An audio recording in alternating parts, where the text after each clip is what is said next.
So I came here alone, feeling heat and the world coming over me. Got a way of your own,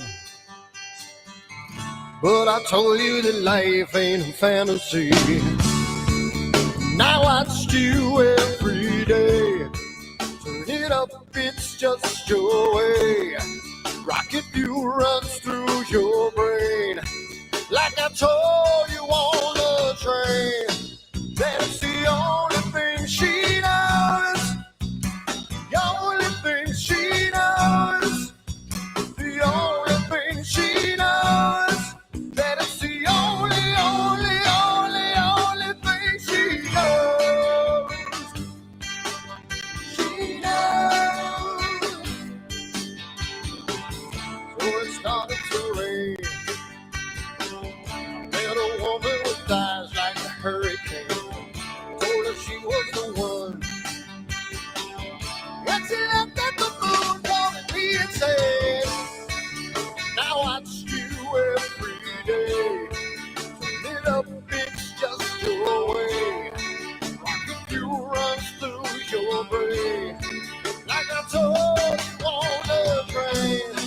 Well, it's the only thing she knows, the only thing she knows, the only thing she knows. That it's the only thing she knows. Got up on the wrong side and I'm getting burned again. That grass is looking brown. There you go, 10 seconds rolling. There you go. And 3, 2, 1.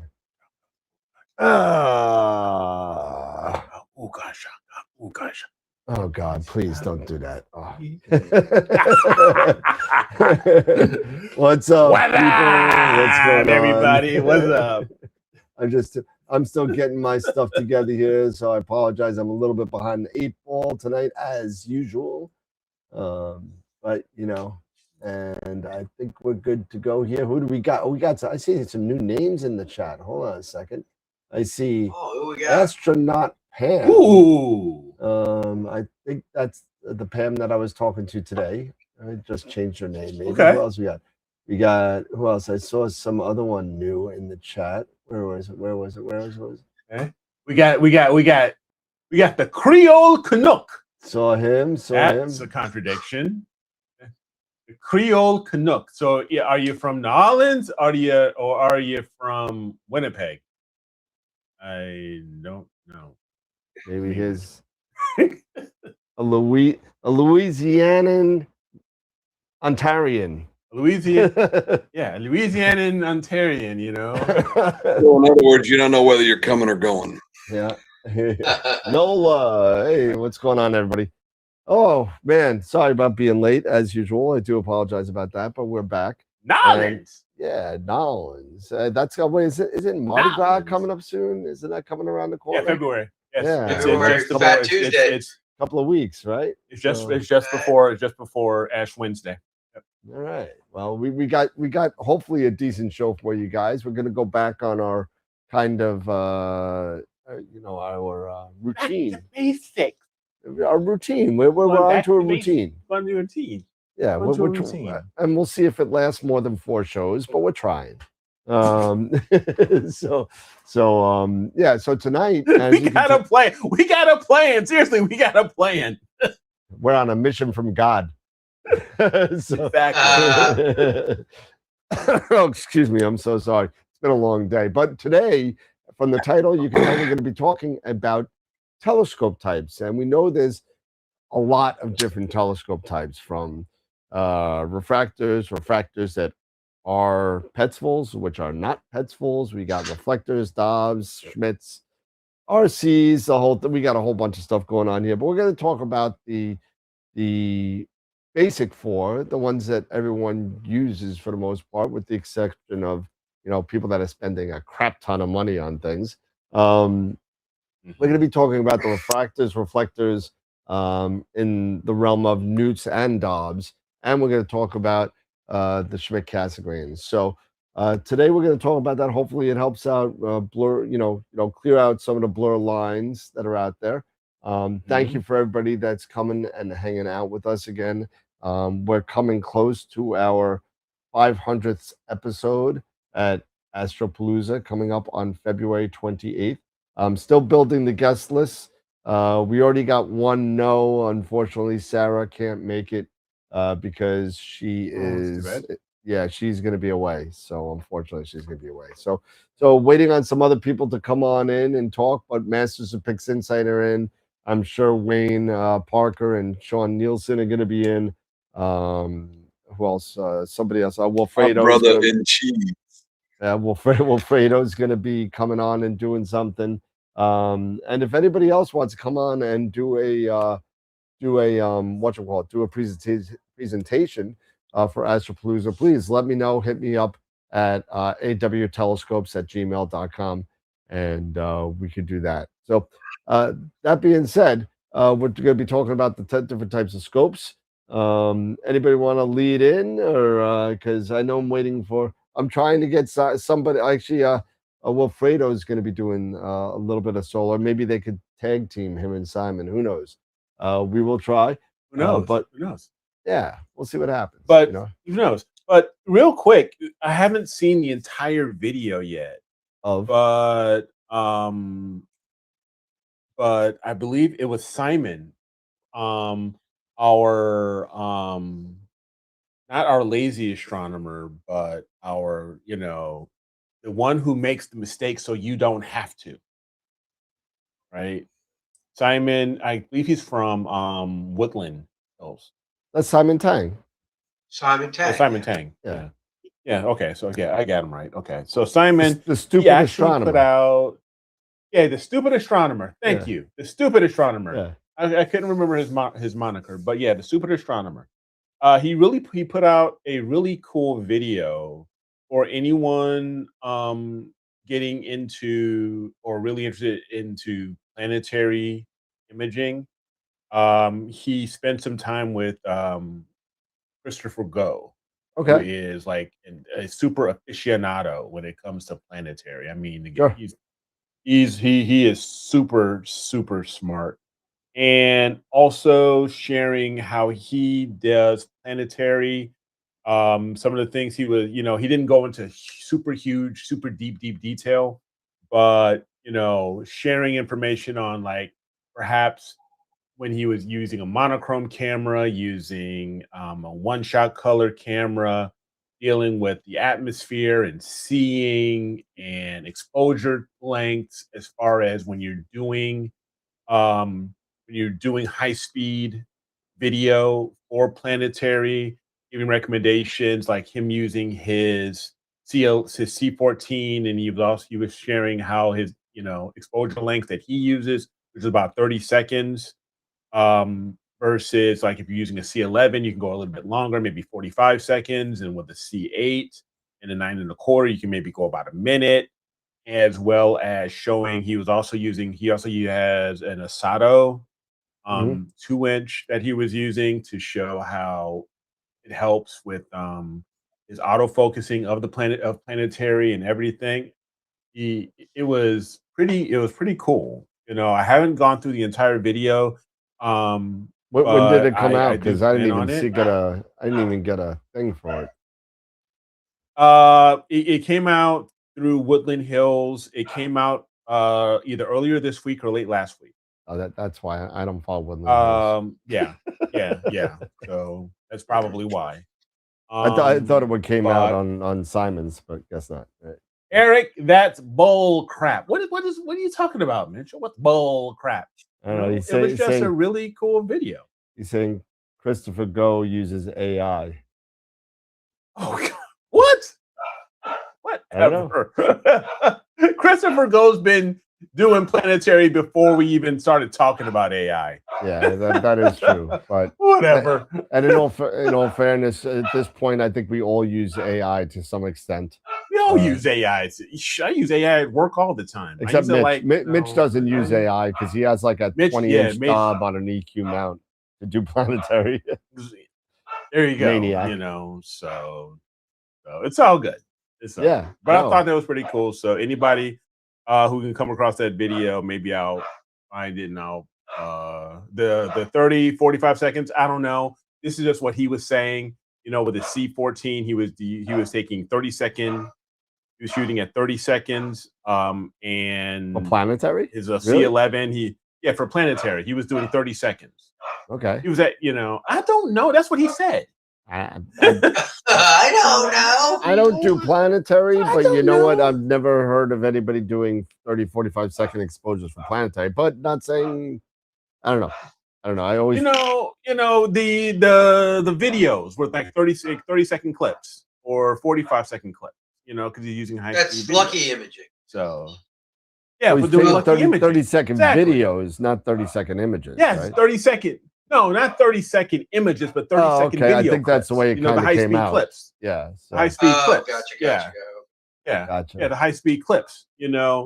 It was that's what he was saying. So who knows? Yeah, I just wanted to clear that up because it sounded like it was 30-second images. So yeah, it's no, videos, not like DSO. It's videos. I know it is, but I'm talking about the people that don't know. It just sounded like you're talking about images, man. Relax, all right, calm down. Yeah, take it easy. Y'all Take need the quaalude, man. simmer down. I think lucky as hell. Eric's still mad about the Buffalo loss. That's why he's no. Yeah, well, I'm sorry. That was oh my god. Don't go there. I mean, that freaking owner, man. The owner of the Buffalo Bills is just freaking nuts. Bye-bye. Yeah, for firing the coach. Yeah. The day after. Yeah. Bye-bye. Yeah. I fired the coach because he's the one who picked this wide receiver, who drafted this wide receiver. Oh, whatever. You know what? Get that out of here. Their team.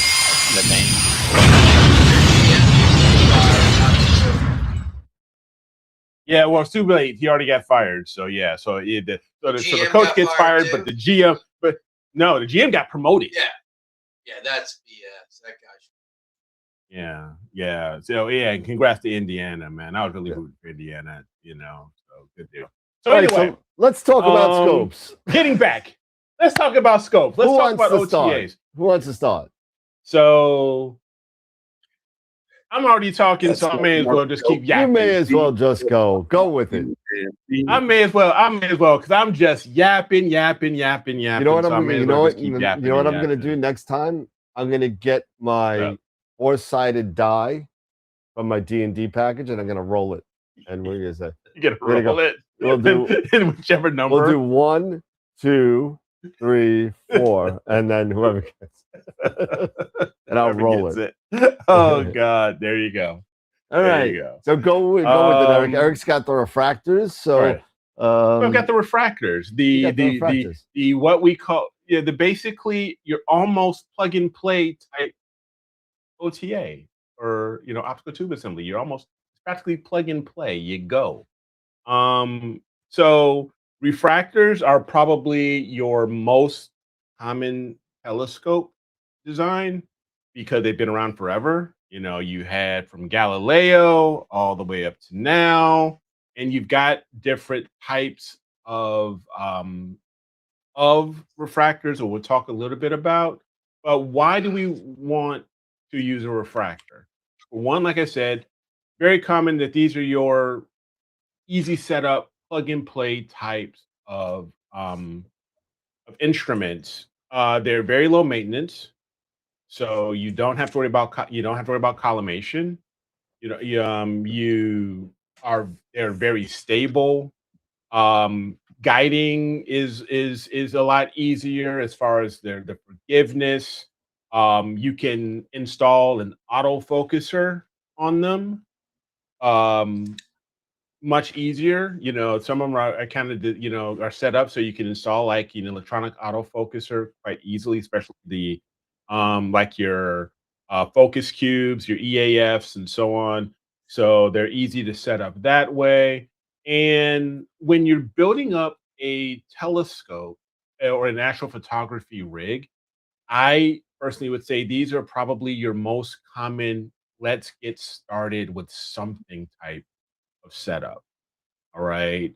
Because they're so easy to use. Um, Now those are some pros. Now some cons are um they can get heavier. The more glass you put into a refractor, the heavier it gets, and the more expensive it gets. All right. You are still going to need additional accessories when you're using certain types of refractors. And with certain types of refractors, such as what I'm talking about, is our doublets and our triplets. A lot of times you're going to still need to deal with back focus, back spacing. So you have those to deal with. Um, you're definitely going to need a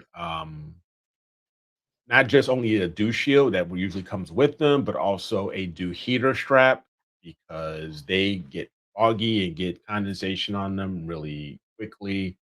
Sometimes they take a while to cool or acclimate to the outside temperature.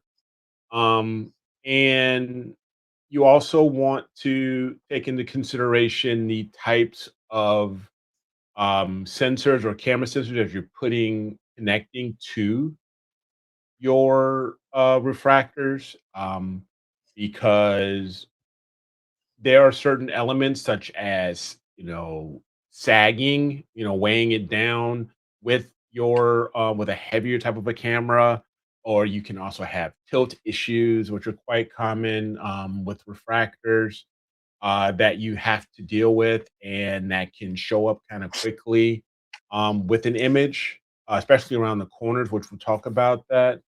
But yeah, those are some of the things you want to keep in mind as far as the pros and the cons. There are there's multiple types of refractors. The ones I'm going to focus on primarily are one, your doublet, okay, your triplet, and your pets full. Now and these are basically when we talk about these words, it's describing the glass elements that are inside of the optical tube. I mean, so a doublet is basically two pieces of glass that are either glued together or they have maybe a little bit of spacing so for air to flow through that you have. Then you have triplets, which are three, which are basically the same thing. These are more commonly airspace as far as the elements are separated by the glass elements are separated a little bit by air or spacers. You have petsfuls, which have multiple more pieces, like maybe four elements, um, which is to address field curvature. Okay. And then you also have your quints and you have your quads, your quints, and so on. But the more glass you put in to your OTA, the heavier it is going to be and the more expensive it's going to be.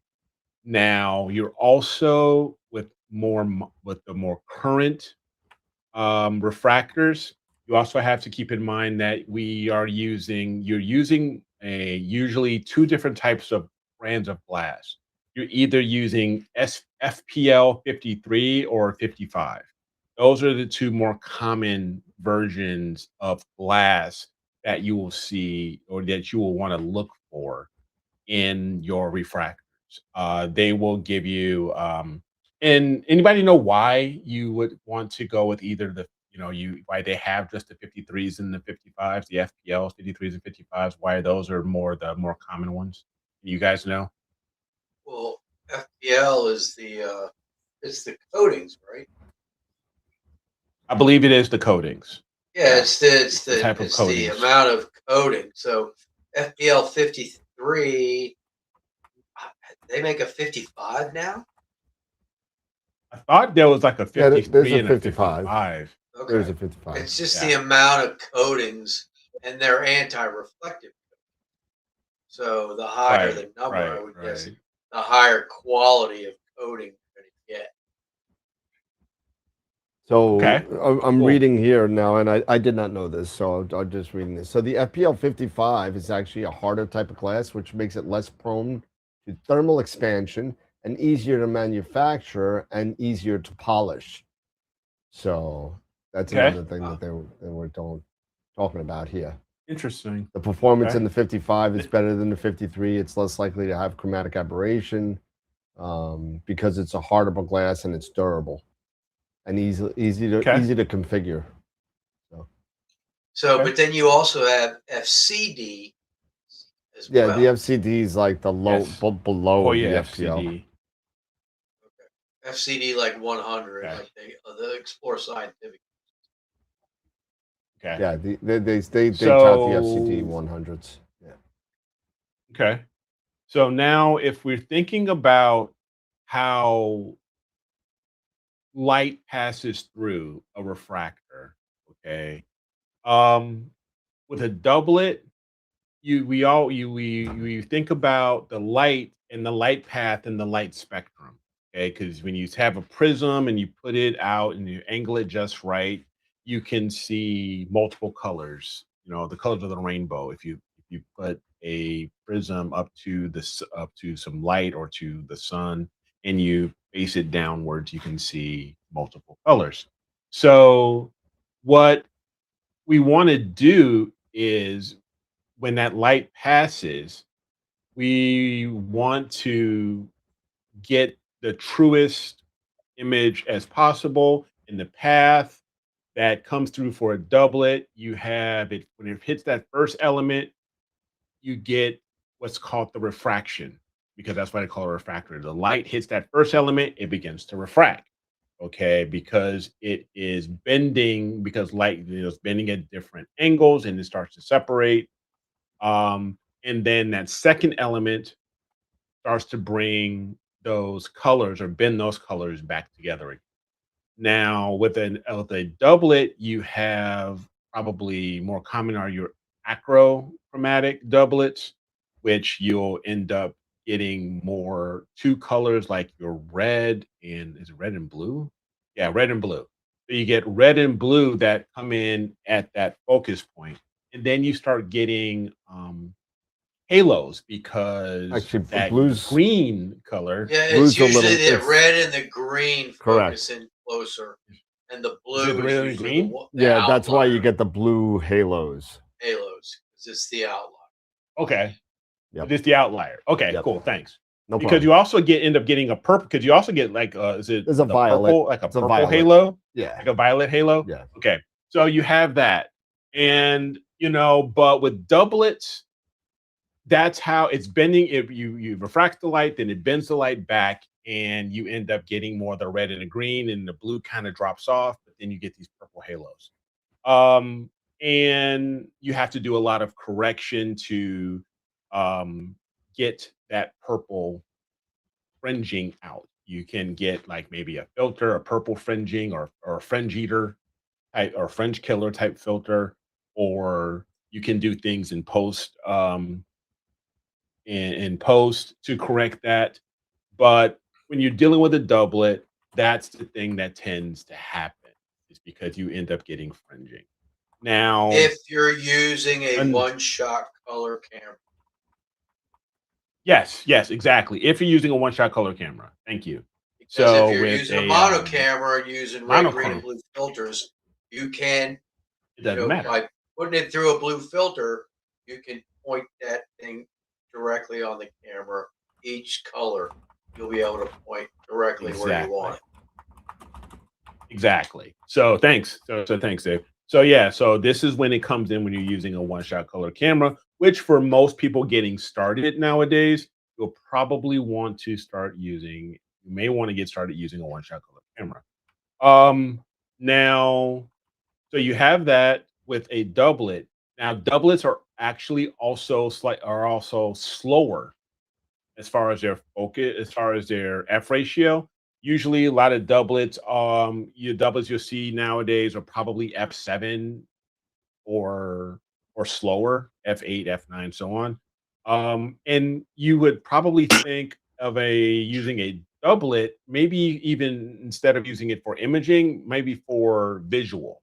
It's pretty common to use a doublet for visual as versus using it for imaging.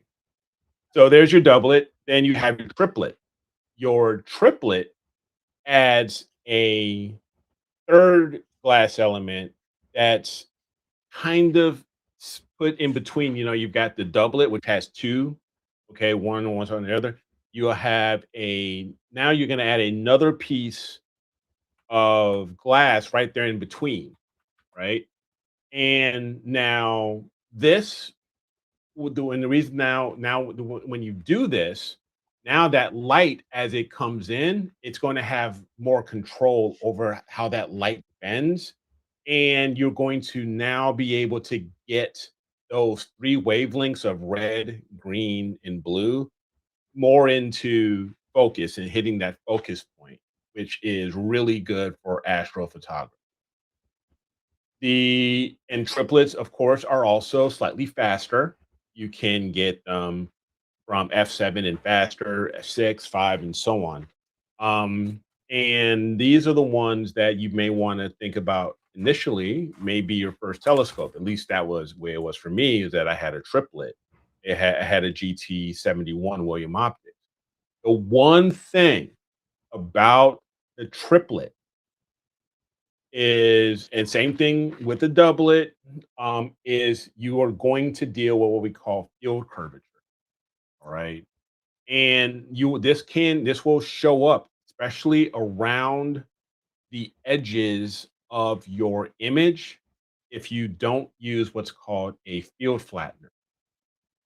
You will get the stars around the corners or edges of your image are going to become elongated, right? Because of the field curvature of the doublets and the triplets. And what we want when we're doing astrophotography is we want to have a nice flat field. So every corner and every corner, not just the center of our image, we have nice, round, sharp stars. But so if you don't have a field flattener, you will come across a certain level of field curve. So if you're gonna get a doublet or a triplet and you're doing astrophotography, you're gonna have to get a field flat. You don't necessarily need a reducer. Reducer extends, shortens your focal length and makes so you can get a wider view. But you definitely need a field flattener with a doublet or a triplet. Okay. Now, going to our next type of refractor is the Petzval design. Now, the Petzval designs are pretty cool because they use 4 or more elements. You can even a Petzval can be 4 or 5, be a quint, or even 6 elements, but they're arranged differently. They're arranged in, you have a group of glass or set of glass in the front here, and maybe further back, you'll have another group of glass towards the rear. And you're doing is that is acting that rear set now acts as a field flattener, a built-in field flattener for your refractor. Okay. And when that light passes through, it goes through as normal, and it goes through the first area set of glass, then it goes to that second, and when it hits that second set of glass, it corrects the field curvature. Okay. So this is what is super huge for us astrophotographers, and why we see so many Petzval designs out now, especially for astrophotography, because this is what we want to correct. This is what, we can get this without having to buy another piece, spending more money on that field flattener. It's going to make things sharper for us across, sharper and flatter across the entire frame. So you don't need a field flattener when it comes to purchasing a pets full. So like your Red Cats, My Gear 60, and there's other you've got there's other newer pets fulls that are coming out that have multiple glass elements that you can get that are actually becoming more reasonably priced. And another cool thing is that their focal ratios are a lot faster. Okay, you can usually get heads fulls. Heads fulls are usually 4.9, maybe 5, but usually 5, 4.9, f4.9 or higher or faster. So you're getting, closer to, 3, 3.2, stuff like that. You won't get f2, but you'll get probably about 3.5, 3.2, something like that between 4.9. So you're going to go. So your imaging, you can image, take your light frames can be a little bit shorter focus, shorter exposure, length and stuff. You can get down to a 3.2. I think so, or at least maybe like a 3.5 in a pets full. You may, I could be wrong, but I think you could get at least a 3.5. A 3.2, I may be off base, but maybe I thought it was like at least maybe a 3.5. I mean, Yeah, if guys know, let me know. Correct me if I'm wrong. With the FRA line, you could get down pretty far. Wow. Yeah. So yeah. And one thing you also want to think about is when you're deciding on your particular OTA, Yeah, is when I talked earlier. No, go ahead. What'd you say? No, I'm sorry. The FRA you could get down to 3.9. 3.9. Okay. Okay. So you're gonna get into the threes. So it's still a lot faster than a doublet or even a triplet. Yep. Now And one you don't have thing to you worry about also back want to, like I focus. said, you don't have to worry about back focus. Absolutely. That's another thing I'm going to say. You don't have to worry about that 55 millimeter back focus. You don't have to worry about that. You don't have to worry about the field curvature because that's already resolved. Now, one thing you also want to maybe take into consideration, like I mentioned before, is when you're deciding on your particular OTA, decide if you want the glass air spaced or glued together or cemented. So what that basically means is that that's actually going when it's air spaced, you can cool it, it reaches its ambient temperature faster, versus it being cemented because that air is circulating through between those elements, so it can help get the glass to reach ambient temperature faster. And again, you don't have to worry about collimation or anything like that. That's another big thing. So yeah, so those are some of the big things when it comes to refractors that you really want to think about. Do you want to spend the extra money? Do you want to buy a triplet and then spend the extra money on a flattener? Or do you just want to go ahead and get a PETS full, get a 4 element, 5 or 6 element, or what have you? But don't forget, the more glass you're putting into this thing, the heavier it's going to be and the more expensive. So those are some things you really want to take into consideration when you're getting these choosing these particular telescopes. And the smaller PETS fulls, you're usually looking at wider focal lengths, shorter focal lengths. You're getting a much wider field of view. So a lot of those, like the FRA 400 millimeters, or 600, things like that. So you want to keep an eye on that and then make a decision on really what type of targets do you really want to go after. You want to go after those big, open, beautiful nebulae clouds, where you're going to need a lot of real estate, or do you want to focus more on galaxies, planetary nebulae, stuff like that, where you might want to think about the longer focal and those slightly heavier and slower OTAs. That's it. So who's next? Nice job, dude. Wants to Really go good. next? Sorry, I was eating my salad. Sorry. All right, no worries. Tom was saying his NP127 is really back focus sensitive. Yeah. Huh? I mean, I wouldn't doubt it. I mean, you've got these bigger scopes. And especially if you triplet or doublet, yeah, they are going to be really sensitive when it comes to, back focus is going to be a lot more critical. Yeah. Yeah, and it's Absolutely. funny because sometimes when you buy a lot of refractors, the everybody says 55 millimeter from the flattener, but there are some telescopes like William Optics will sell you. Obviously you buy their flattener, but each one of their scopes may not be 50.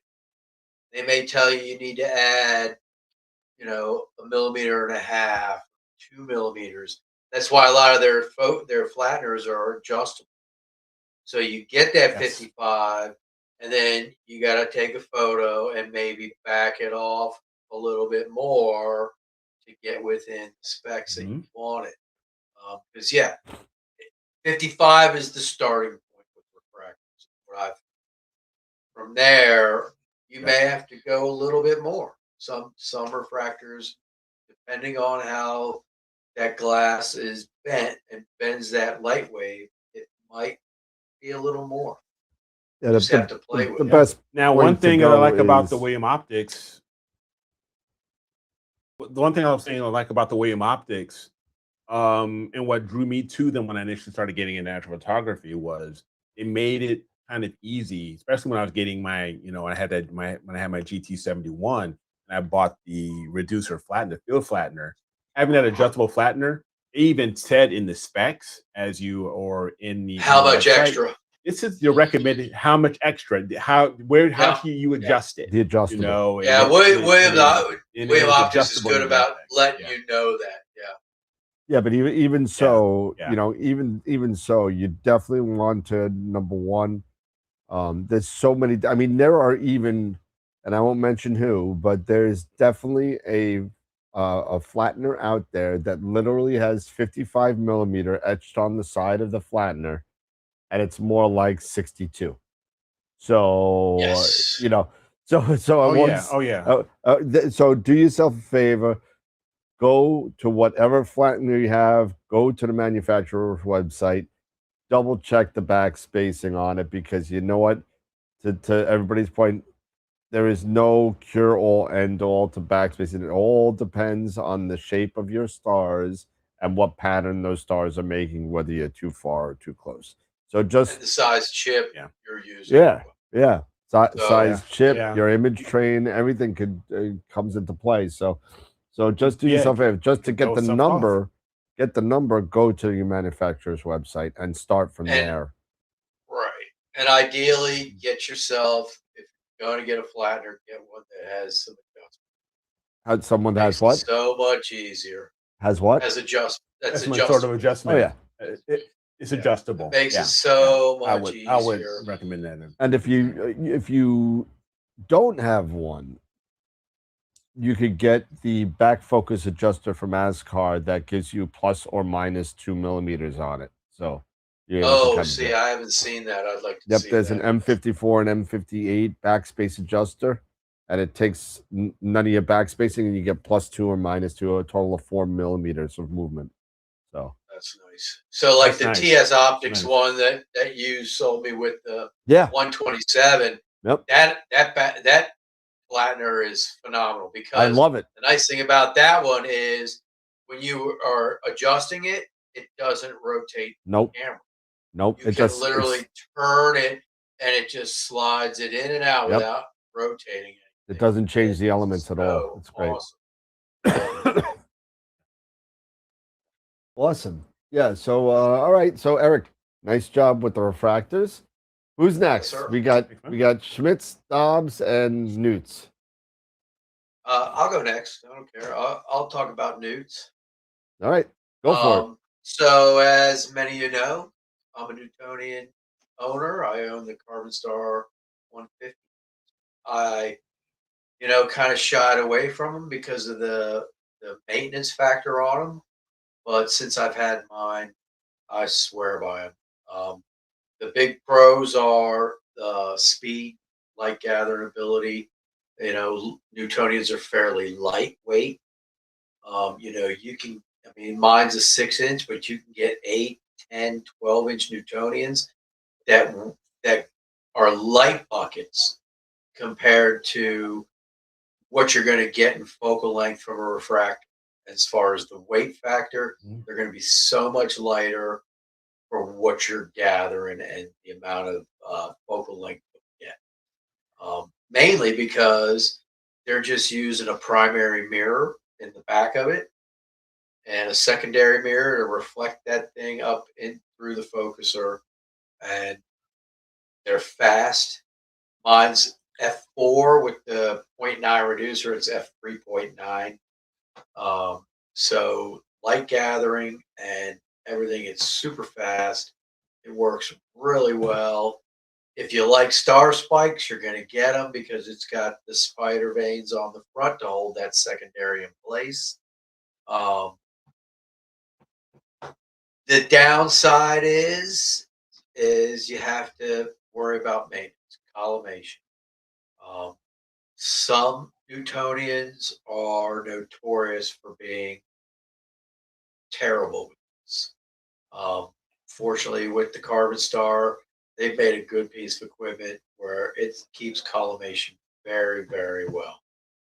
But there are others out there that have their issues, mainly due to the fact that the spider up front that holds the secondary mirror is very flimsy and can, kind of affect your collimation, a lot.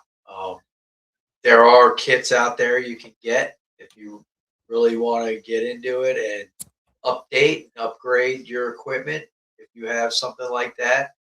But for the most part, they are,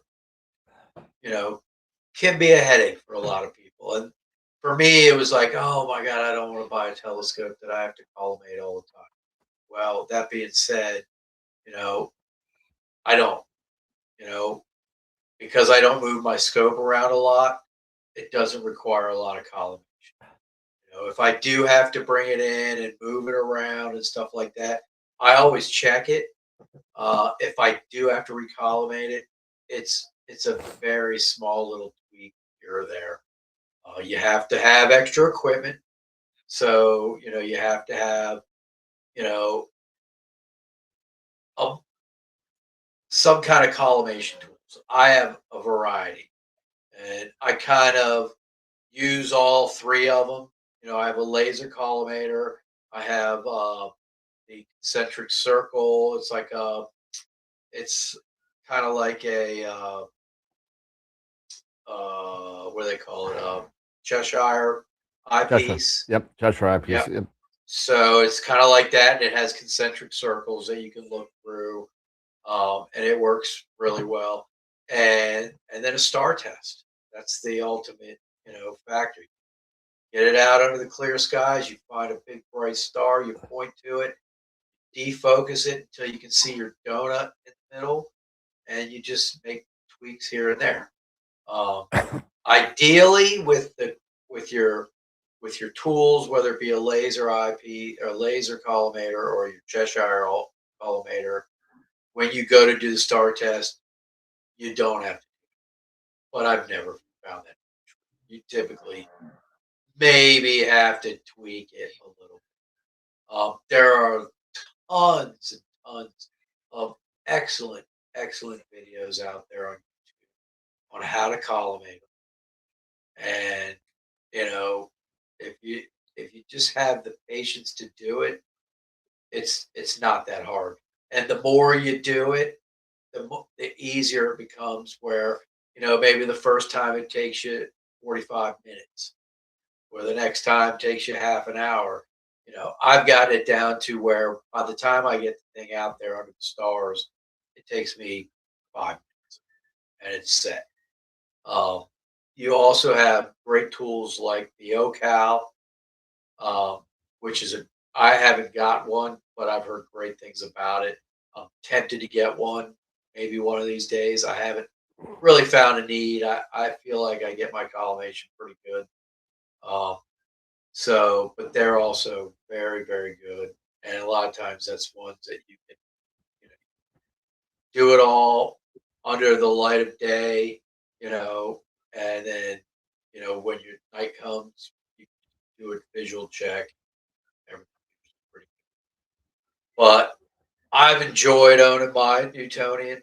I think for the price range that you can get a Newtonian, they're unbeatable because you can get now the Carbon Star makes a 200 millimeter, so that's an 8 inch, and you're getting what's that? So mine's 600, 800 millimeter focal length at f4, and it can support APS-C size sensor, and you're gathering light, and I think they're like $1,100. You're not going to get that kind of focal length from a refractor for anywhere close to that price. Um, so I really enjoy them. I think you can do so much with them. The picture quality is amazing. I'm shooting from Portal 7 skies, so the fact that I can take shorter subframes under light polluted skies and just stack a ton of them, the way it gathers light so quick and so easily, it really, really, really is helpful for me. So the downside, like I said, is just you have to treat them with care. You can't bang them around, otherwise you're constantly making adjustments on them. But like I said, practice makes perfect, and the more you practice and the more you do it, the easier it gets, and it's not too big. And as far as maintenance goes, they're usually pretty easy. Take the rear cell off to clean the mirror, put it back on, recollimate everything. And if you're careful, you don't change much.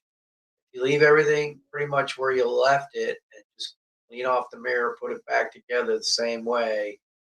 You're not adjusting a lot.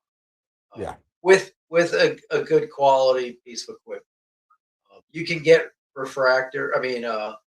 can get a Newtonian for pretty cheap. I mean, Skywatcher makes some pretty inexpensive Newtonians, but you kind of get what you pay for with those. So just if you're looking at a Newtonian, just I would say maybe spend a little extra.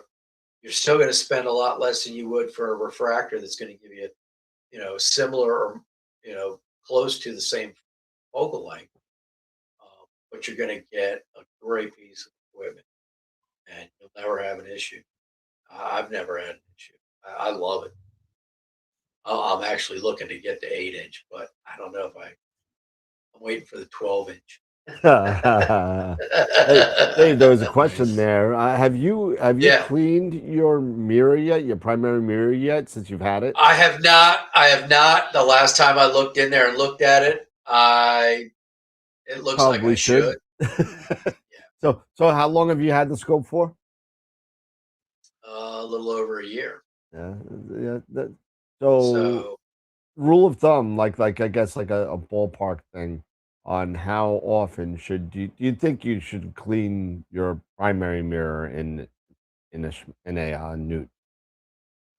If you do it, I'd say maybe once a year, maybe. Yeah, I agree. But I can say just from experience that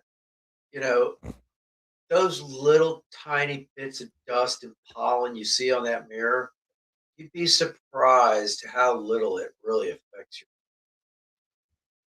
I mean, maybe it does. Maybe I'm not seeing it. But when I take my images, I'm not getting dust motes from my mirrors. The only time I get dust motes is from my filters, my flattener, or my coma corrector, or my camera. You're not going to see them from your mirror. They totally really don't affect it. Now, as far as reflectivity, yeah, it may make a difference. So instead of shooting at f3.9, yeah, maybe bumped it up to f4.1 because of that little bit of dust on the mirror. Yeah, but yeah, I mean, it really hasn't affected it. But yeah, last time I looked down in there, I was like, yeah, I might take that off soon. yeah, it's coming close to a year at Starfront in that dusty, dirty, New Mexican, Yeah. whatever, Texas skies. Yeah, yeah. So I think it's almost time to tell them to say, hey, because it's almost been, in May, it'll be a year down there. So, Yeah. So, and I can say the one thing about the Carbon Star, it's a couple bolts. You take the rear cell off, and you just leave it all together with the mirror in there, and just clean it up. Yeah. Same thing with the front. Just a couple bolts. Take the front off. Secondary's right there, and clean it all up. Bolt it back on. Do your collimation. You're back in business. Yeah, Wilfredo said, Dave, your images are always amazing, so it must not be a huge issue unless a bird dumps on it.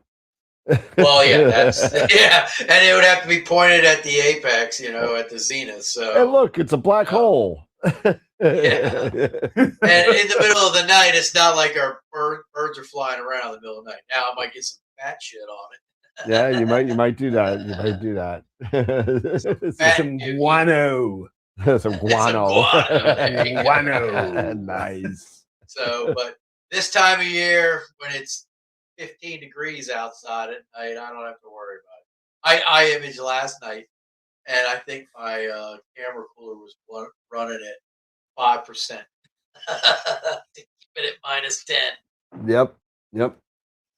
It's getting cold out there. I mean, it's it hit what, 17 degrees today, and we're looking on getting 8 to 10 inches on Sunday. Oh, you up there? You are. Yeah. We're looking at Georgia's expecting snow here or more. Yeah, you guys might be getting freezing rain. Yeah, you'll get the half an inch that you get in January.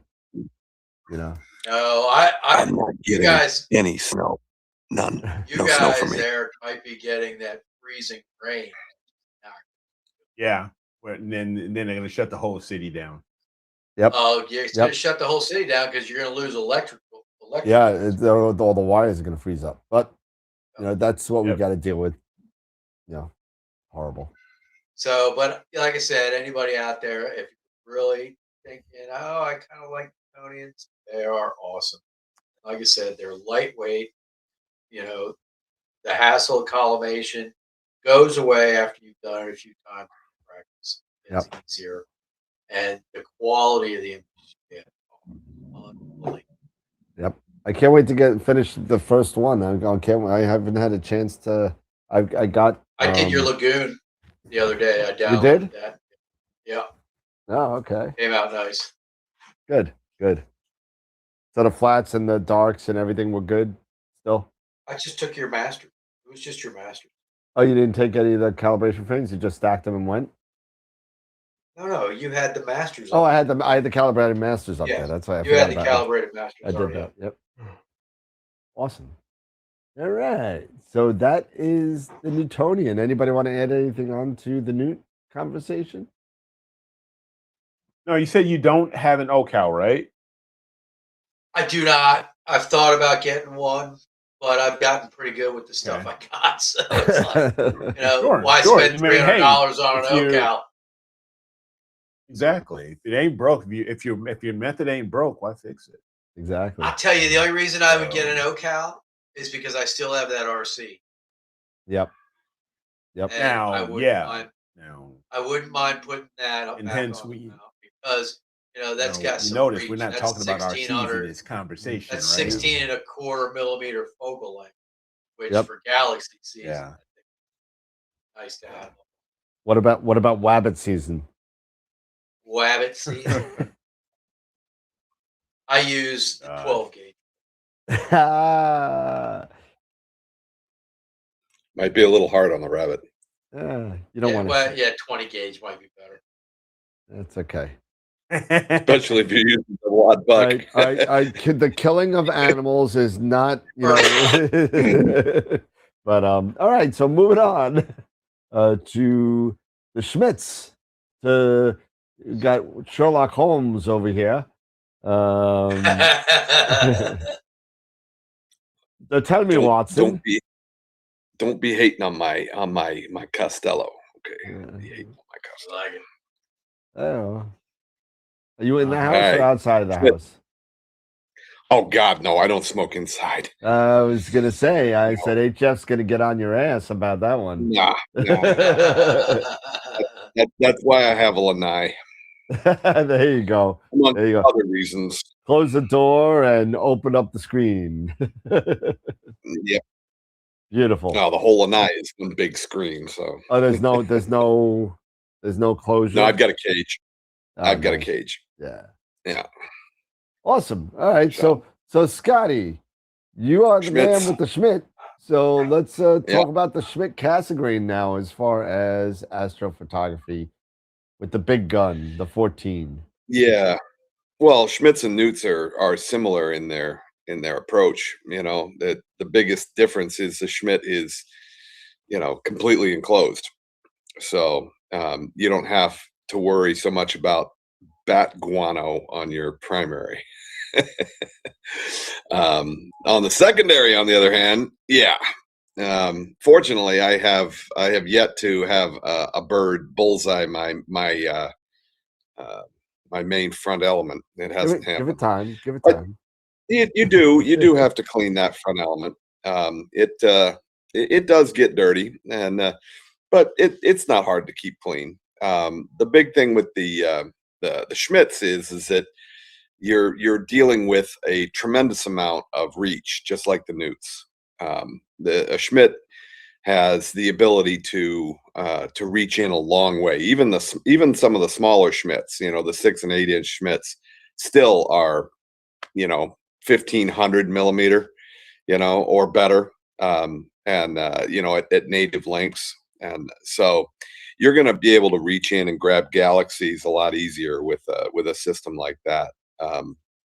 The SCTs, the focal length is of course a big consideration with the SCT. The downside to the SCT, as far as that goes, is that they are slow at their native lengths.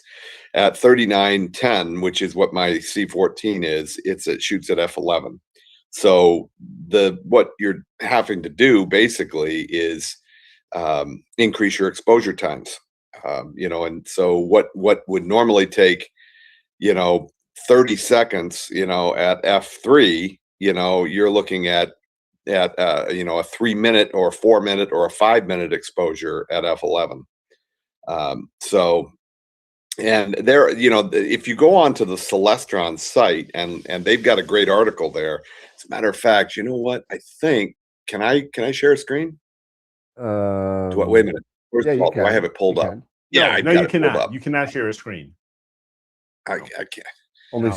I've got clothes on, Eric. I'm not going commando. Only people with 4 letters in the last name can share. So those damn 4-letter words, I'm telling you. Let's see. Like golf. It can't rhyme with hole. So there, right, exactly. So this is the Celestron site, all right, and they've got this article here on. That's actually interesting. I saw that picture. Yeah. Right. So you've got your F numbers, F stops, and so on and so forth.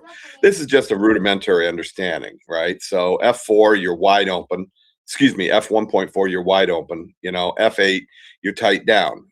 So there are a couple of things, you're talking about focal lengths and so on and so forth. And I'm not going to go through the whole article here. You can jump on the Celestron site, just do a Google search for, F stop, as it relates to telescopes, and it'll pull this right up. But there are, a couple things, to look at here, and if you look at, like here's a great example, that's the difference of what an F1.4 image looks like at the same the same exposure as an f4, right? So there's much more detail, right? And this here, I'm not sure why they put this in here, because this doesn't really apply to Astro Infinity images, you know, where you're shooting, Right. you know, in light years, you know. Correct. In cameras, this does apply. Okay, in cameras, this does apply. So at f1.4, your depth of field is going to be very, very, very shallow at f1.4 versus at f11, where everything is going to be in focus. You know, your foreground and your background are going to be in focus. However, this is the one here that I thought was interesting. All right, and this is assuming the same. It's assuming the same exposure time, but if you look at, you know, you're not going to find a telescope that shoots at f1.4. Okay, so you don't even pay attention to that. Let's put a F2 on the reducer other hand, on your Rasa. yeah, exactly. Good luck, Yeah, good luck finding filters for good luck with that. that. Yeah, good luck with that. It's gonna be like $4,000 per filter. Yeah, pretty much. Mhm.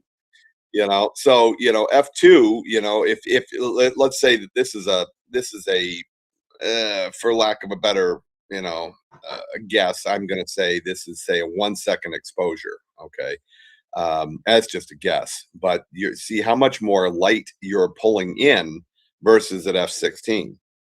Right, so you can see what I mean by lengthening your exposure times. In order to get the same amount of detail here, you're going to have to increase your exposure time a great deal. All right, that's one of the big differences. All right, so and I think that probably covers it for that. Let me go back to how the hell do I go back to Click the Unshare. stop sharing? Stop sharing. Yep. Do it again. There you go.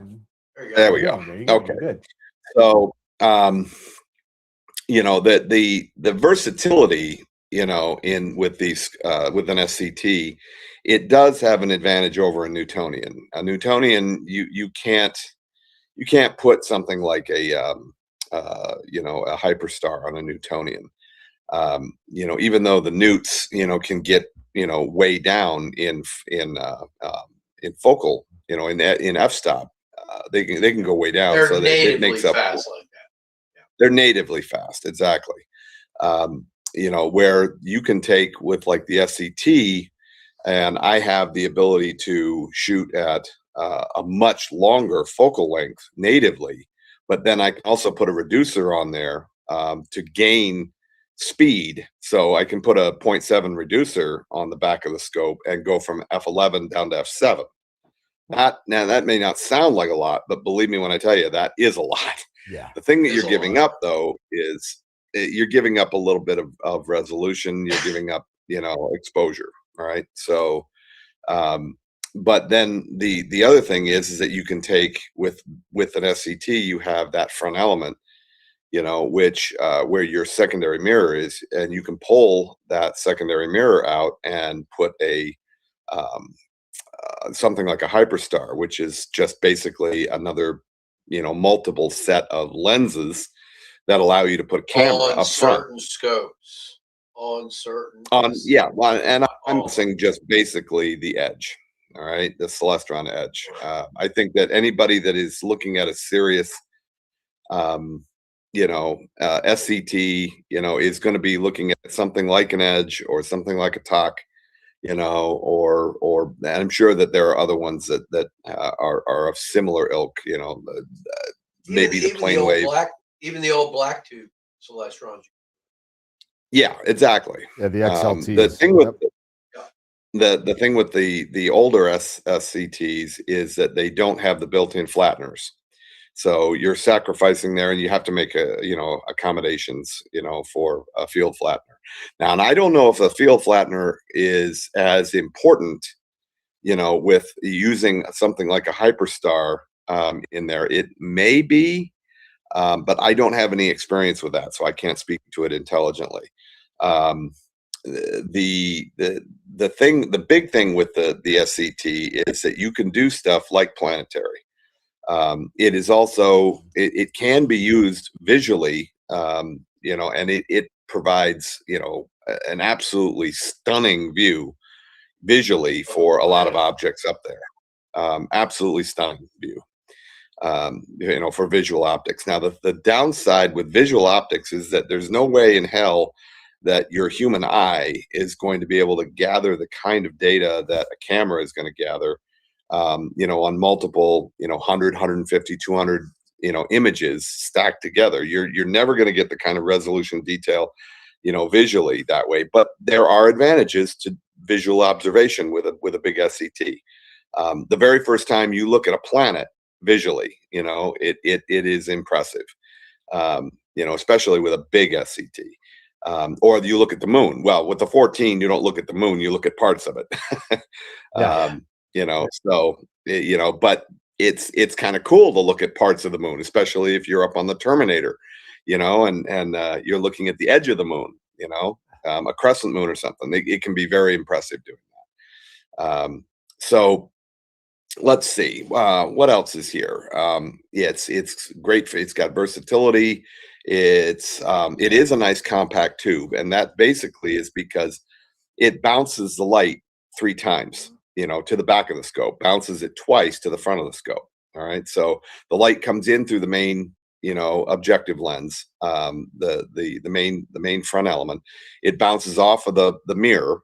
It goes back up to the secondary, and then comes back through where the flattener, the edge flattener piece is, all the way back through the image train and into up to the sensor of the camera, through all of the toys that you have in your image train, right?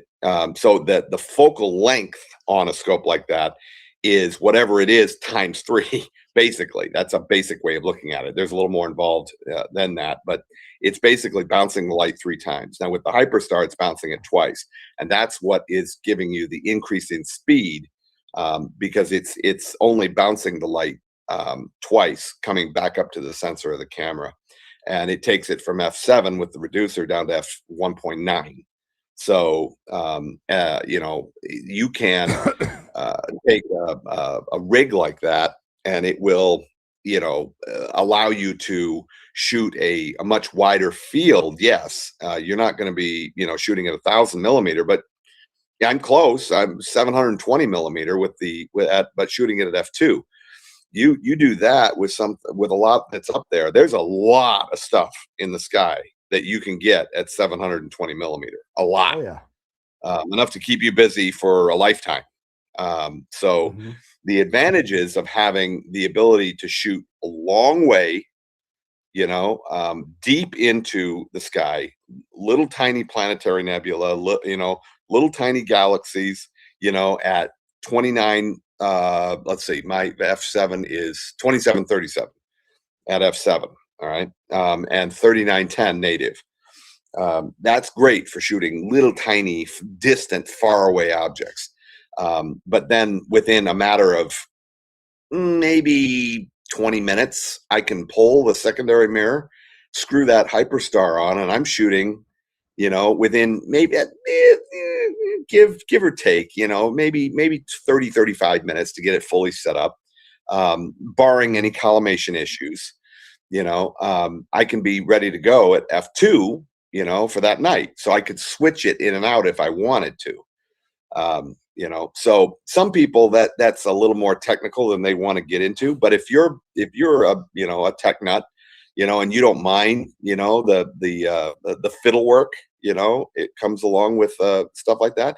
It's a fantastic option. It really, I'm very grateful that I purchased that Hyperstar when I did. It has proved to be an excellent, yeah, oh yeah, it's an excellent, it really is an excellent tool. It works really well. So let's see. There some of the cons. There is a slow focal ratio for the back of the scope, unless you have a Hyperstar. You can as I said, you can overcome some of that with a focal reducer, but there's give and take. There's also you know, stuff with mirror shift and mirror flop. Now, when it comes to the SCT, I've been very fortunate that my main mirror, my 14-inch mirror, I haven't experienced anything with mirror flop. In all the five years that I've had it, I haven't experienced anything. as it relates to mirror flop. Nothing that I've been able to notice. Let's put it that way. Now I know that some people do, especially when they go through like a meridian flip.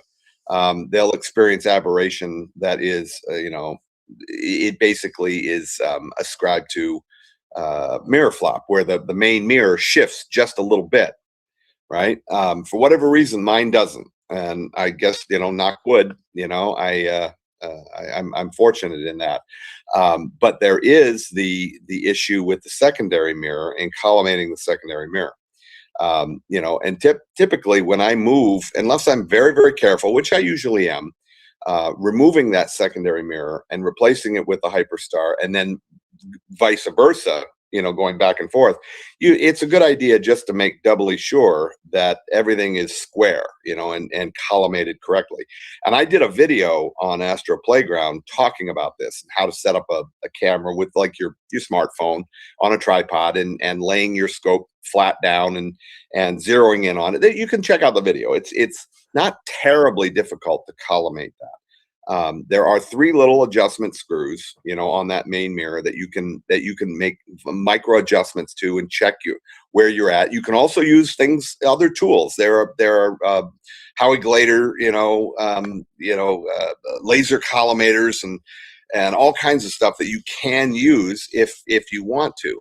I found that I can get a fairly decent collimation just with that simple camera method. And it works relatively well.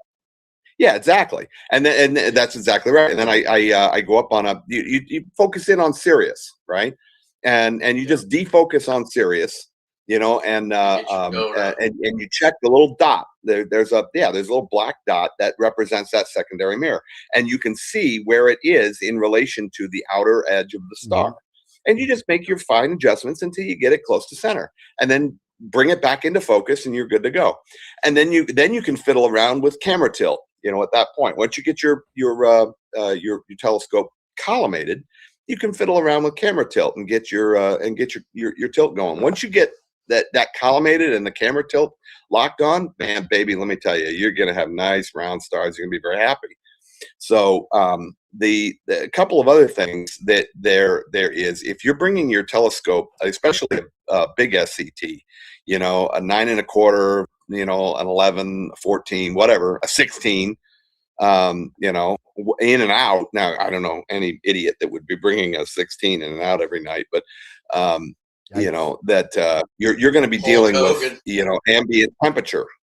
And that it's going to take a while for that telescope to acclimate to the ambient, right?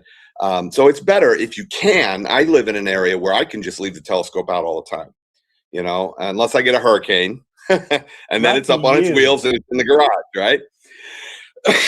But I just leave it out all the time. I leave it covered, and she's fine. It's no problem. But there is a cooling time that you have to deal with. The other thing at long focal lengths that you have to deal with is guiding, and guiding can be very challenging when you're at long focal lengths. So you need to go through the necessary steps to make sure that you're guiding correctly. A decent OAG can help a lot with that. Even if you wanted to use a top mounted telescope, as a guide scope, at a 14-inch Celestron, you're going to need a pretty good size at least guide 80 scope. millimeter. Yeah, exactly. Something 80 or bigger, and I've been actually very fortunate with William Optics, the Guide Star 61. It has proven very well, especially with that Hyperstar. In fact, that's the only way I can guide with the Hyperstar. So, but the OAG at the back of the scope works very, very well. Again, the problem that you have with that is making sure that you have enough stars for PhD2 to be able to lock onto. And sometimes that can be challenging. But if you can get it to lock on and to guide on a star, it does a fairly good job. The back focus and spacing are other issues that you need to make sure that you're taking into consideration. You don't want to mess around with back focus when it comes to these big scopes, or any scope for that matter. You want to make sure that you're measuring correctly. You've got a good set of dial calipers. Be them analog or digital. It doesn't really matter. If you can read analog, use your analogs. If you prefer digitals, go digitals. But the point is that you want to make sure that you're tight, and don't just assume that what the factory is telling you, the back focus should be, is what it's going to be, because two 14-inch telescopes could have, a millimeter difference in back focus depending on the different kinds of equipment that you got in there. They can vary just a little bit. So you want to play around with it. That's where having a good set of spacers comes in. The Blue Fireball spacer kit is something that if you've got a rig like that, it's good to have, so you can get that back focus locked in just right. The other thing with the big scope like that is that they are a dew magnet. All right. So, I personally run some pretty serious dew heating. I've got the Celestron ring, and I know there's been some controversy about that ring that mounts to the front of the scope. I haven't, again, knock wood, I haven't had any problems with it. I run that sucker at full power all the time. I don't even screw around with the trying to match the ambient and the dew point. Now I just turn it on, turn it up all the way, and she's good to go. And it's never given me a problem, not one time. And it works great. And I just run it right off the Eagle. So, but I also have a dew strap for the outer part of the OTA. I also have a dew strap for the guide scope. So. I think that the dew ring that you're talking about that you have, Yep. it becomes more intense at smaller size corrector Yes. plates. Yeah, I got that 14's got a lot of glass. Yeah, so she's got a big glass, man. Yeah, so the 8-inch and the 9 1/4 tend to see the issue more. God forbid you use it on the 6-inch. Yeah. So that's. Yep. So yeah, Hello, and it's really important that you're dealing with dew issues. If you've got a camera that has a built-in dew heater, use it. If you don't, like the ZWO, you can buy a kit that will allow you to hook up a dew heater right inside your camera with a little bit of gel. Yep. Yeah, exactly. They work great, and they're not expensive. So let's see the best uses. Knock wood, I haven't had any issues with doing my Newtonian. No, I've never had a problem. I bought the dew shield for it, and so far so good. Secondary dewing up, haven't had any issues. My refractors, I have dew straps on them. They work great. So, but yeah, the Newtonian, I've been pleasantly surprised. And one thing that you talked about earlier, Scott, with the Schmitz is getting temperature acclimated. That's another nice thing about Newtonian. It's open tube. Yeah. So it doesn't take them long they're ready to go in, 15 minutes. By the time your camera's cooled, that Newtonian is ready to roll.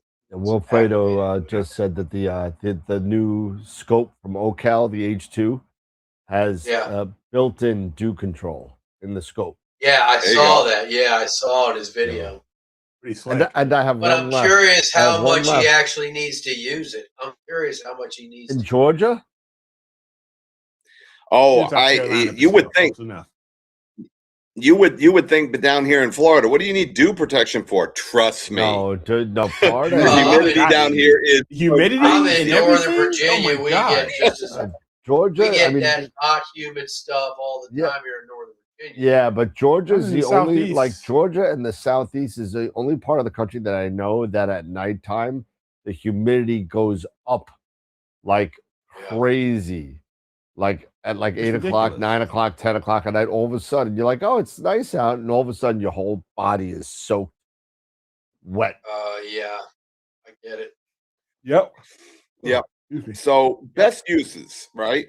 Galaxies, planetary, small nebula, right? Back of the scope, for small stuff.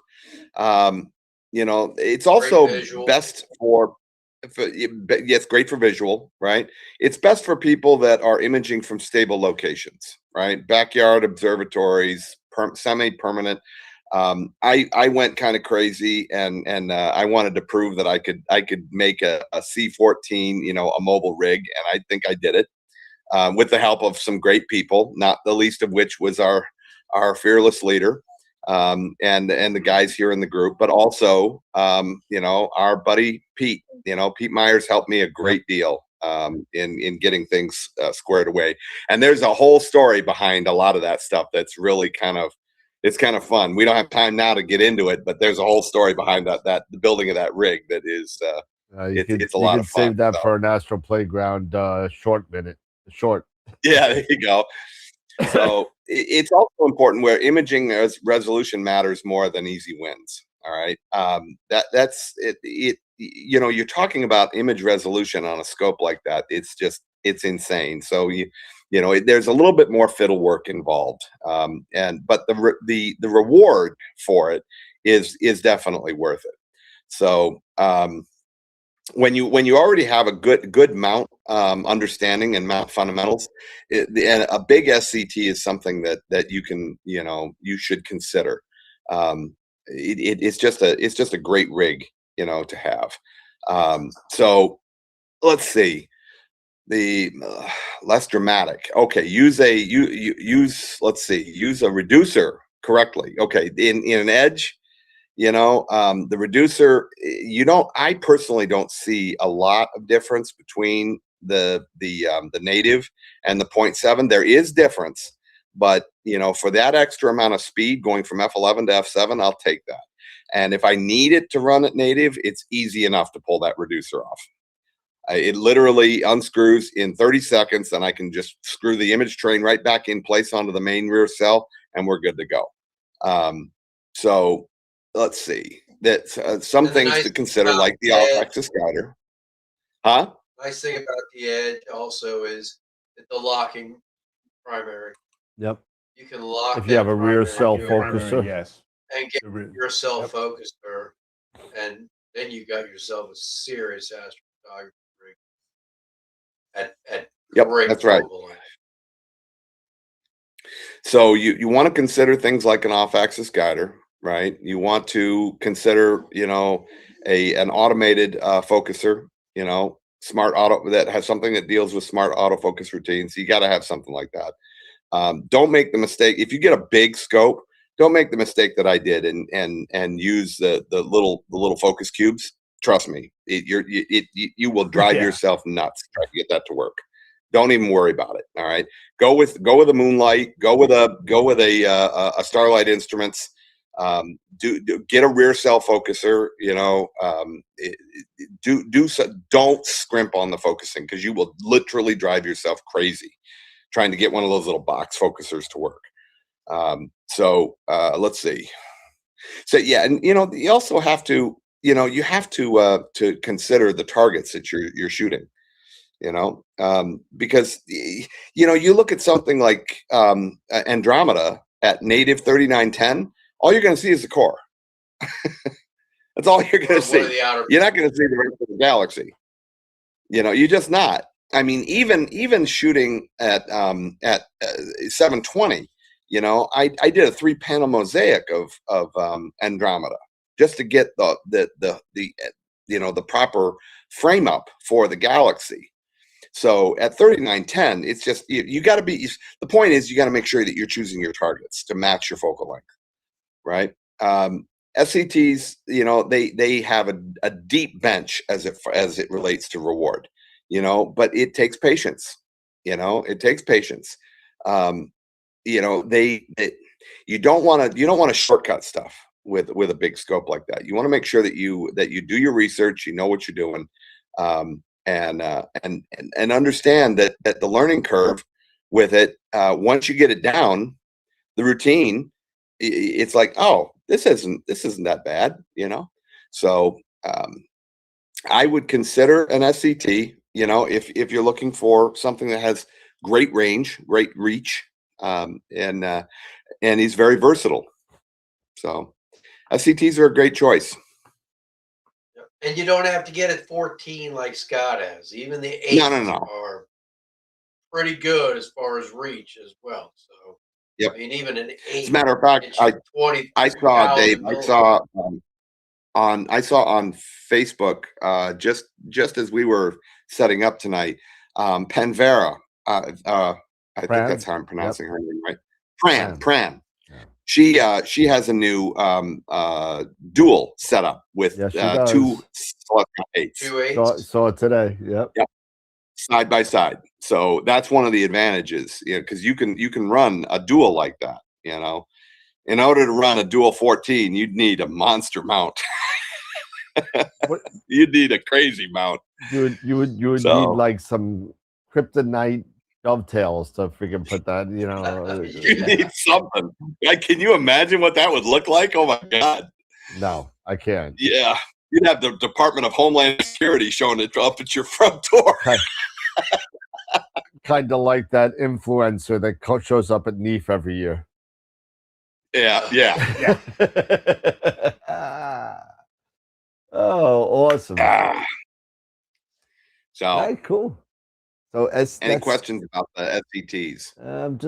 I'm actually just waiting for my next image to pop up. That's why I'm kind of looking this way, and I'm waiting. I got about 11 seconds. I'm doing CTB1 with my Newt, and I'm just trying to make sure that let's see, we got 1 second. Let's see. Duff asked, which is better, the Dew Ring or the AstroZap with the AstroZap the heated shield with the built-in heater. I have an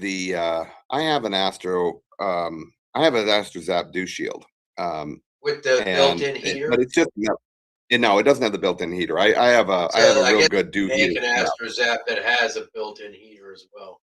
Yeah, and I would imagine it's probably okay. The nice thing about that Dew heater ring is it's direct contact. And there is no amount of dew. And I live in one of the most humid areas in all of the United States. And there is no amount of dew that can survive with that ring. None. So if you're dealing with humidity issues, get that ring. Unless you're on a smaller scope, then you got to be kind of careful. You have to dial it in. Celestron makes a control unit for that. That is worth the money. It's a couple $100. Right. It's worth the money though. Yeah. All right, cool. Let's see, do we have any other questions? Scott, I've got mine on the mount. Just waiting for clear skies. Yeah. Clear skies and warmer temps. Come on, warmer temps. Put on your gloves and your camera doesn't have to work so hard in this cold temps. Yep. Just because I live in Florida doesn't mean I didn't have 50 years of Rochester winters. So I'm no neophyte when it comes to shooting in the cold. Yeah, not a fan. That's why he probably lives in Florida. Now I do. Said, yep. Hell no, I'm not dealing with this anymore. Hell no, I'm gone. I'm good. Bye. Peace out. I'm gone. I was shoot. I thought I was doing the same thing moving down here. Not so much. Almost out.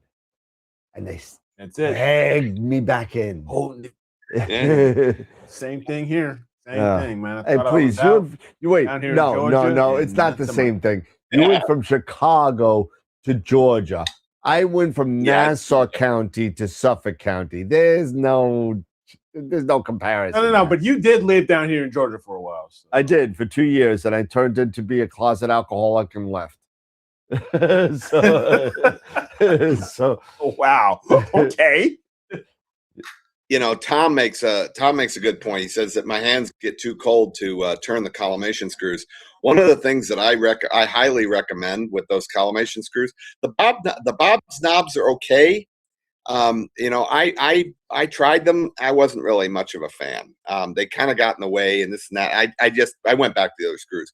One of the things that I highly recommend is a nylon tipped screwdriver or a nylon screwdriver for adjusting those screws, because you're not talking about torque on those screws. All you got to do is turn them. The last thing you want to do is to drop a case hardened tipped screwdriver on your front element. Don't do that. Don't do that. That sucks. That sucks balls, tell baby. you, That's terrible. I'll tell you something, Scott, that I did, and I still do this, right? Yeah. I got rid of the Bob's knobs.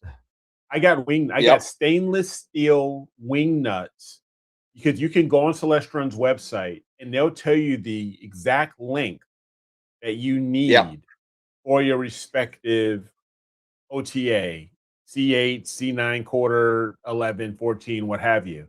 And what I did is I got them slightly longer than they recommended, but I purchased these nylon spacers, right? That I slid those in, and then that way, and like Scott says, get some blue Loctite, blue Loctite. And I collimated with those. Not the red. And hey, you know what? It gets out of collimation like ever so slightly. If I'm taking it down and I'm moving it away and I'm putting it back on, it'll jiggle a little bit and jostle, but it really holds its collimation really well.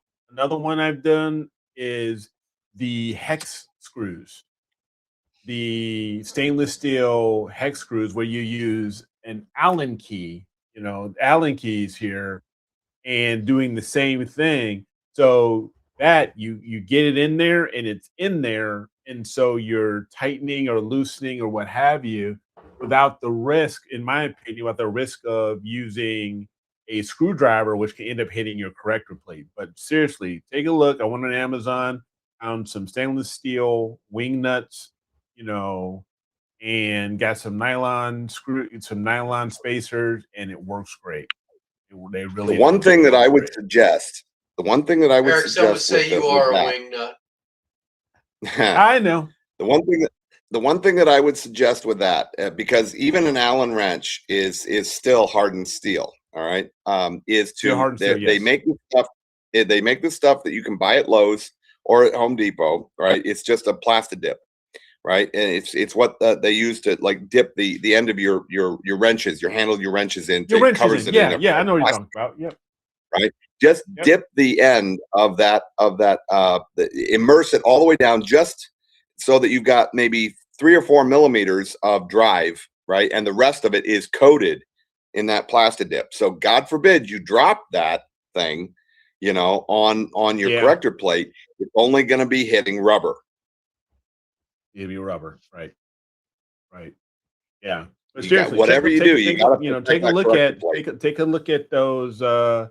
Take a look at that website and think about those stainless steel wing nuts. Because I'm serious, those stainless steel wing nuts, and you get some Loctite and some nylon, those little plastic nylon spacers. Put that in there, you get like a 2 millimeter length, and it makes things so much easier. Yep.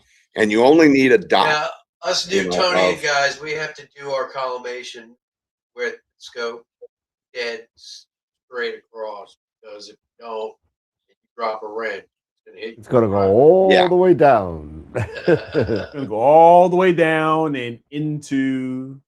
Oh, if not into crack that freaking scratch or crack. It's going to crack it or scratch it. Hopefully it doesn't crack it. Hopefully the Allen key's not heavy enough to do that. But I mean, it can. A pretty thick piece of glass. It can scratch. It can scratch. Yeah, definitely. Anything you can do, perpendicular to the ground, and But once you've got, think about a Newtonian too, is once you have your secondary pretty much set with a laser and all that.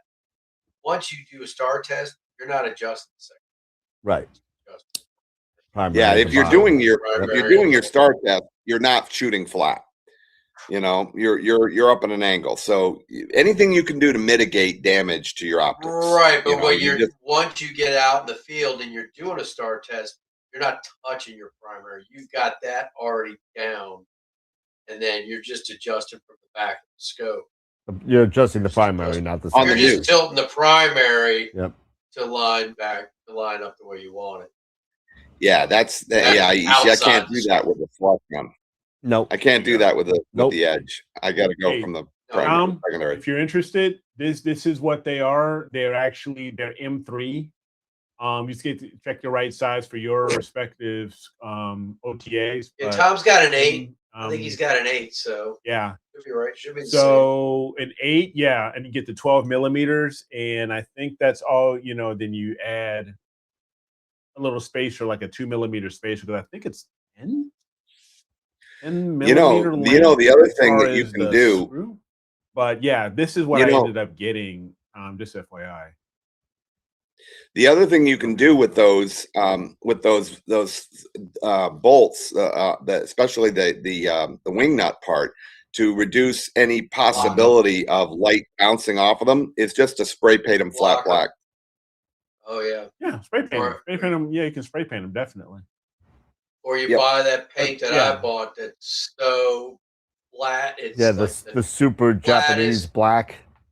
Yeah, I got that. Yep. And I Yep. what I use that on too when What is first got the carbon Spacer. star. And I made the ring. Yep. The block ring for the Yep. for the primary. I used it on that, and then I also used it on the secondary mirror. I painted all the way around the edges of that secondary mirror. So that Here's even the standoffs I edges purchased are right blocked here perfectly. for M3s, because you're gonna need M3 screws. There'll be M3s, and these are the ones I got. So you just get that right size in there, and you're good. So something to think about, Tom. If you want to. That way you can do it with your find this gloves on, interesting. Tom, up there in Terre Haute. Exactly. So something to think about. All right. There you go. So that is Refractors, Reflectors, and Schmitz. Newtonian. So again, Well, there's one other reflector we haven't talked about. I know, but it's getting late. Do we want to do it again? Yeah. What? Come on, Dad, get her done. You guys always talk so much. Yeah. I'm gonna go first next time. Screw you guys. I kept mine pretty short. All right. So we'll do the Dobs really quick. I just wanted to add this in for the visual people, right? I mean, a lot of people don't do astrophotography with Dobs for very good reasons, because number one, a Dob is a reflector. That's the first thing. It's a reflector. The only difference between a Dob and a Newt is that a Dob is on an Alt-Az Lazy Susan kind of mount, and your Newtonian, it could go on not only an Alt-Az mount, but then it'd be a Dob, but it's mostly on equatorial mounts, right? So that's the whole thing. There's really no other difference. They both have primaries. They both have secondaries. They both deal with collimation issues, not issues, but you have to collimate them. All of that is the same.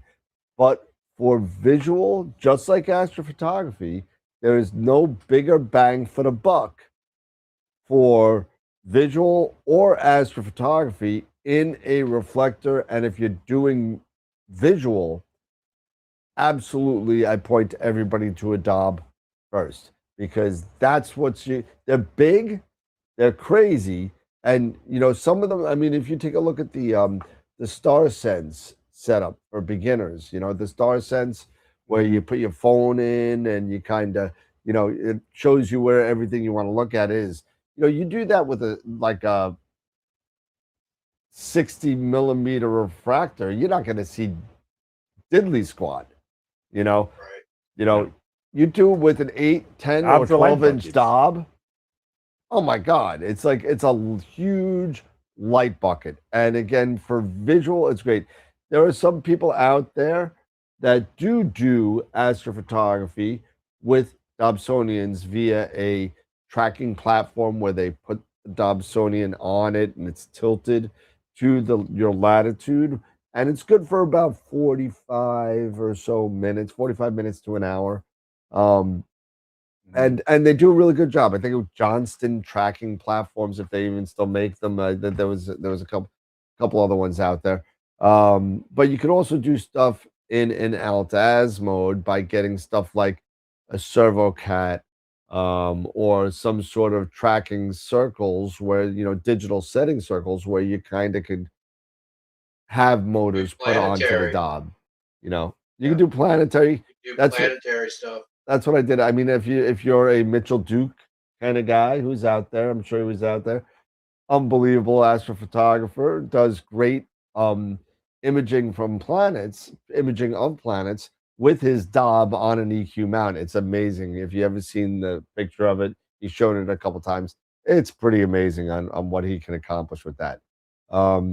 So again, the Dobsonian basically is just a Newtonian on a Lazy Susan rocker box. You, like I said, you could do tracking with it. You could do all that kind of stuff. It's really good for EAA. Okay. When you do EAA, and that's electronically assisted astronomy, basically what you're doing is you're taking your visual scope and putting it on either a TV or a monitor or stuff like that and showing it. A lot of people use it for outreach. The clubs use it for outreach, that kind of stuff. And you could do live stacking where it makes these pictures get better and better over time.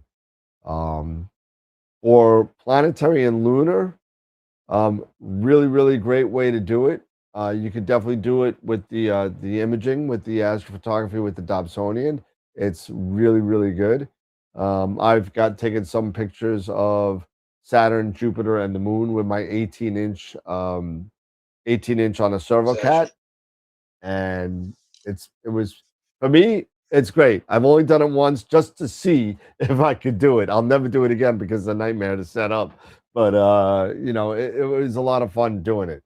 The one thing that you're gonna have if you do try and do astrophotography with a Dob, and this is the same with any alt as setup, such as the 8-inch SE Nexstar, that kind of stuff, those one arm kind of things. You're going to deal with field rotation. Okay. So when you take multiple images, because you're not polar aligned and moving at the same angles at the stars, the image is going to kind of rotate a little bit. So you're going to need to either do a derotator or you're going to crop out some of your pictures to kind of make things kind of hook up. We spoke about collimation. So you same exact thing, especially with a newt, that little Allen key that we were talking about that drops all the way. Try doing that on an 18-inch where you're on a ladder. And and all of a sudden, oh shit, and it goes down. There's a way to kind of do it. Like, just remember, as long as if you have a big Dob like I have, like an 18-inch, they sell something called the Howie Glatter sling, and super important to have that, because what happens is if you do what everybody was talking about, right, and you do your collimation so you don't drop anything onto the mirror, you're doing a collimation more on a 40-degree angle, maybe, or 30-degree angle, so you can kind of see things, right? What happens if you don't have a good support system for your primary, when you go up more closer and closer to the zenith, that mirror is going to sink, and that's going to throw off your collimation. So it's super important to make sure that you have something like the Howie Glatter sling or something to that effect that keeps your primary mirror stable and okay when you're moving it from 70 degrees back down to 40 and it doesn't move. So it's very important to do that. What else? Yeah. Basically, it's a telescope truss. Yeah, it is. That's exactly what it is. And speaking of that, it is like a sailboat. Okay, it will catch when you got that shroud or anything over like a large Dob. Even if you're looking at like the 8-inch star sets, which you're not going to be doing imaging out of. That's really going to be visual only. But and that's even a full tube. That's a full tube. That will catch all that wind too. It'll catch it all. So if you're windy, you're gonna have to be patient. Make sure the wind stops and that kind of stuff. It's really kind of one of those things where you gotta kind of, take They're the good fun with to the look through. take the good with the bad, right? They're fun to look through. Absolutely. And for, like I said, for EAA, it's great. A lot of short subs. Do 5-second subs and just do a whole lot of them and just let them stack up and stack up and stack up. It'll be really cool. We spoke about the platforms. So again, as far as Dobs are concerned, in my opinion, for visual, nothing beats it. The biggest bang for your buck, you get an 8-inch Dob for under $1,000, and it's going to be like an F4, F5. So it's going to be really bright. So that is going to be awesome. For EAA, it's going to be awesome. For actual astrophotography, long-term, long exposure, probably not something you want to do, unless if you're getting really crazy. But that's really all there is with Dobs. If you like visual, get a Dob. If you want to play with some EAA, get a Dob. But for visual, there's nothing better. That's all I got. Wasn't there a guy wasn't there a guy at the Cherry Springs party that had a 30-inch Dob? Oh, there's a couple of them. The guy who actually ended up marrying me, had a not marry. He didn't marry me. I was He gonna say that yeah, sounded weird. I caught myself. I caught myself. Alrighty then. That performed No my judgment. wedding. Okay. Just TMI, damn it, TMI. Okay. He was actually the secretary of the Astronomical League for a couple of years. And he owned a 30, a 25, and an 18-inch Obsession. Oh wow. 30-inch. Boy, that's 30. a bucket. And I looked at that thing and I saw this 17th magnitude planetary from Cherry Springs visually. Wow. Visually. The thing, I thought it was a star at first. I couldn't tell the difference, but he's like, does it look a little fuzzy? It's like, yeah, it kind of does look a little fuzzy. He's like, yeah, man, that's PN-181. What I was like, oh my God, really? And it was amazing. I looked it up. It was 17.5 magnitude from Long Island. From Long Island. Wow. Unbelievable. But definitely, he would bring his. I don't think he'd bring his 30. He usually brought his 25 to Cherry Springs. That's still monster. Oh, it's ridiculous. He had that ladder that had the step ladder. No. There was no step ladder. This was a 15-foot ladder with, and you know what? Do this on the grass, right? You ever see those ladders where it just has the one tube going out the back? It's not a regular ladder. It's just got the one tube coming out. That's what he would bring. Oh God. Talk about scaring the F out of you. I mean, I was like, I've seen enough. I'm going down. I'm going down. I'm not good. Thank you very much. I'm out of here. I don't like flying. Yeah, You put me on this. I'd be using my little giant, that reaches up that high. There's no way you'd get my ass up on a ladder like that. No way. Well, the thing is that the reason why he brought that is because it's made out of aluminum and it's super light. Okay? Yeah. And I have a little giant. That is by far probably the heaviest effing ladder I've ever freaking. That thing is ridiculous. And stable as hell though. Oh yeah. But you know what? It never leaves the freaking shed because of how heavy it is. But yeah. So what do we got? So we got refractors, we got reflectors, we got Dobs, and we got Schmitz. That's really your four major players, right? It's kind of like sports, right? You got baseball, football, hockey, and what's the other one? Basketball. You got those You are the know, four. and there are variations of all the different ones we talked about. You know, Sure.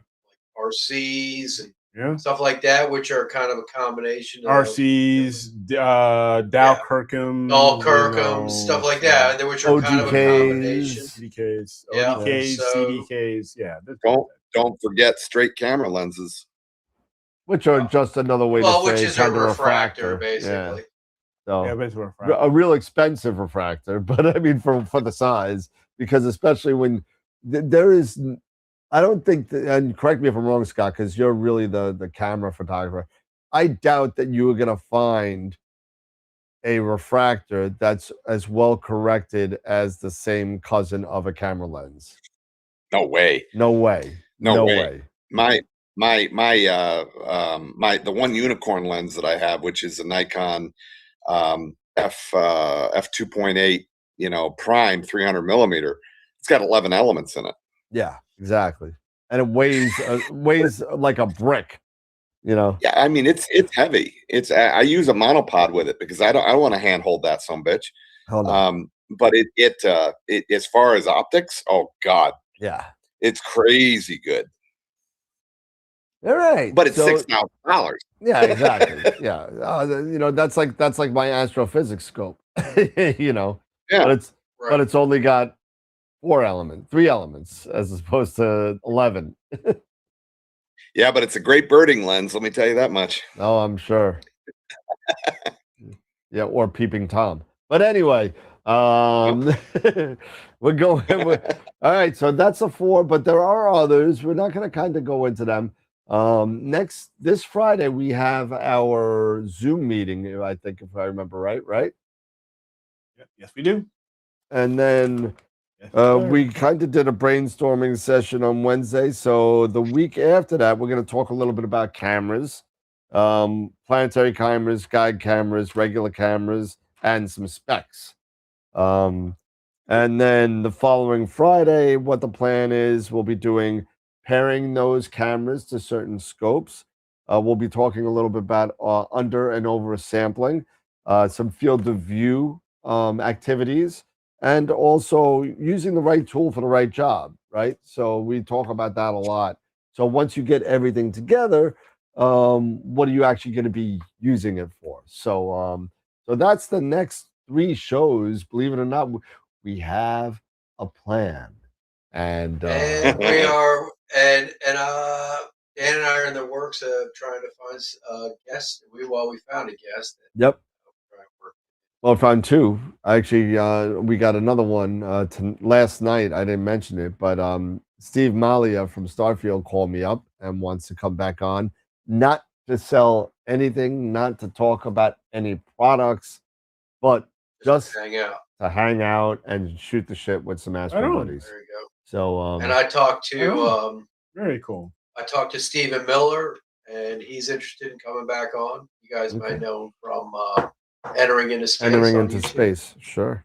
Yeah. So he is interested in coming back on and maybe sharing some of the new stuff on Pix Insight with the new release and some of that, because he's really good at doing the processing and everything.